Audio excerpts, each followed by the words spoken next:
between 1958 and 1961, France did something absolutely horrible. France made the Francophone African countries, and I don't even want to use that terminology, but I only use it for the purposes of conversation.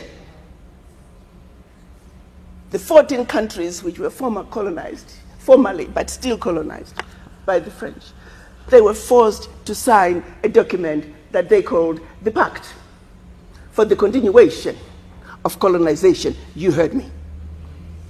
The Pact for the Continuation of Colonization. If you want your independence, you must sign this.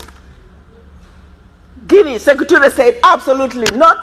Mali said absolutely not. France, pack your bags and go on back home. France could not believe it. Could not understand that an African country, these monkeys, do not want to be affiliated to France. They said, we will show you. So history tells us France went into those two countries, took everything that they thought they had brought to those two countries, including the last teaspoon and chair, proceeded to pour concrete into the sewage pipes, completely devastating the two economies.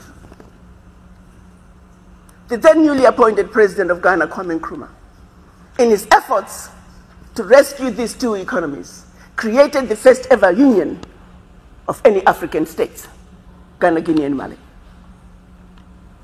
But what that did was it made the other African countries realize that if they go against France, this was the fate that was waiting them. So what do? Wait the page. And they signed. What did the pact say? One. The pact said, you monkeys, you don't know how to manage your money. So you shall deposit 85% of your bank reserves with the French Central Bank under the control of the French Minister of Finance. And that France is going to take your deposits from the individual countries, pool them together, invest them in the French stock market under the French name. And you, monkeys, you may or may not know the returns.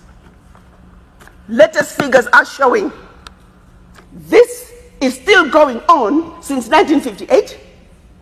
France today is collecting out of Africa over $500 billion before investing. And when they finish investing this money, for every 14 billion out of Africa, they're recognizing over 300 billion. Now do the math.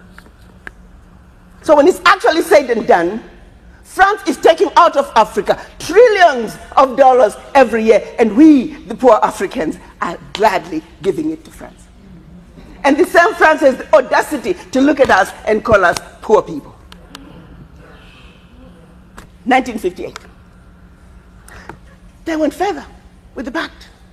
You see, we will also print your own money. We will print your money for you.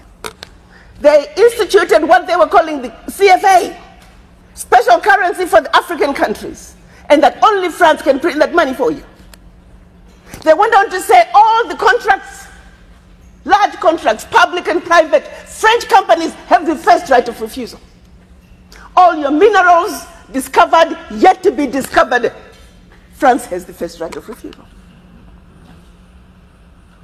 Now, my brothers and sisters, if one of you was to wake up one morning and you're president of one of those countries, and your chief of staff walks in first day and starts reading you out the do's and don'ts as stipulated by the Pact for the Continuation of Colonization, what power do you have? None.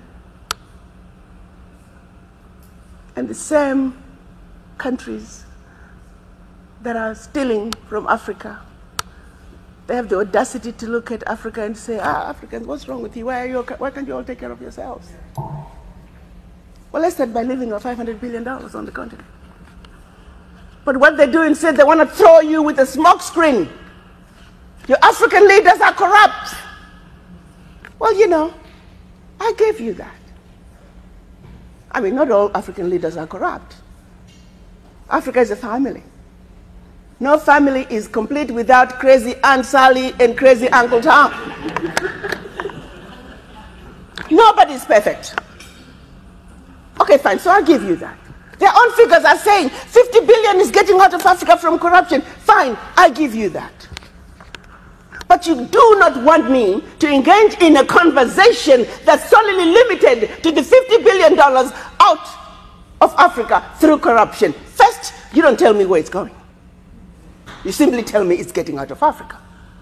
But secondly, there's a bigger thief.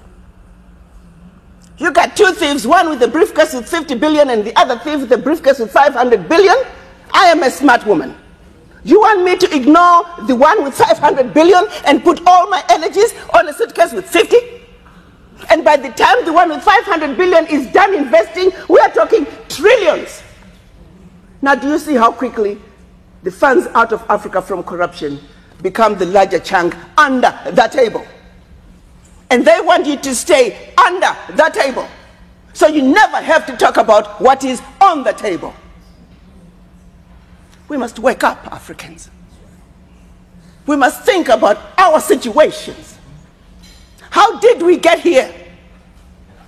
Are we willing to let France continue to loot from us for how long?